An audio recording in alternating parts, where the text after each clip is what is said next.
Sorting a list makes it more accessible, makes it easier to find data.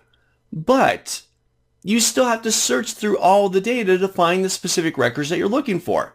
For example, I'm looking at buyers 2015 and I've just sorted it by month. But you know what? I want to find the July records. So I still have to scroll through all the other records that I don't necessarily need to be able to find the July records. There they are. So not that it took a lot of time to do, but in a lot of cases, I don't just want to present the data to make it easier to search.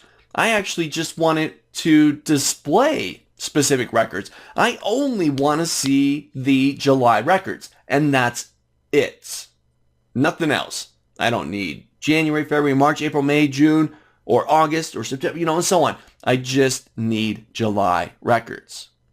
So we're going to talk about filtering a list. Take a look. And this is super simple. Microsoft gave us a tool called an AutoFilter that really does all the work for us. All we need to do is identify to Excel what we're looking for. Watch this. So I'm going to click into my list. Doesn't matter where. I'm going to go back to my data tab, back to sort and filter, and I'm going to go to the big filter button. I'll give that a click. It doesn't open up an additional window like the sort button did, but this changes a property of my list. You can see up in my column headers now, A1 through E1, month, year, cost, items, and buyer, I've now got these little drop-down arrows that show up next to each column header. Remember how important those column headers are? This is one of the reasons. So now I say, you know what? I've got my filter on, the little drop-downs. I want to filter for July records. That's all I want to see. So I'll find the month. I'll find the little drop-down attached to the month. Give that a click, just a left click. And I've got several things going on in here. I can sort. I can provide text filters, like if it's equal to something or begins with something or contains specific characters. Or I could drop down to my search filters and say, you know what? Let's make this a little bit bigger here. I don't want to see everybody, so I'm going to deselect all, and I'm going to select July, because that's all I need, just the July records. I'll hit OK, and that's it. Bingo, it's that quick. Go to the little drop down, select what you need, hit OK. You've now got the July records, and that's all I get. Now it's super easy to be able to find those specific records. Oh, now I'm thinking, you know what? July's great, but I also want August. Let's get August into the mix as well.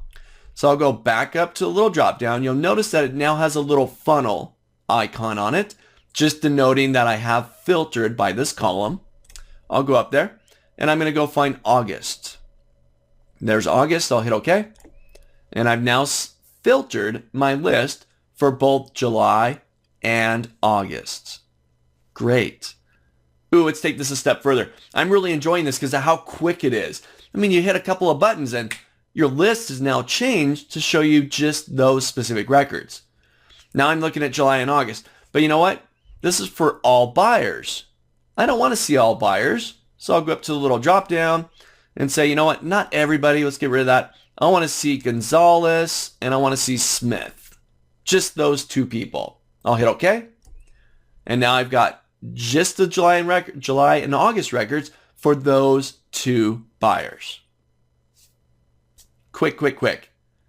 So let me clear the filter. Let me get back to square one once again. What I can do really simply is I can go up to my data tab. Inside the sort and filter area, I can hit the clear button. This will take me back to square one once again, all of my records. So try this out. Jump over to Buyers 2015 or maybe back to Employee Records that we worked with first and try filtering for specific values, specific records, whether it's by month, cost, the buyer. If you're on the Employee Records worksheet, maybe I'm going to filter for departments or locations or a certain time frame when people were hired. Whatever it is, just click into the list, doesn't matter where, go up to your Data tab, turn on the filter button.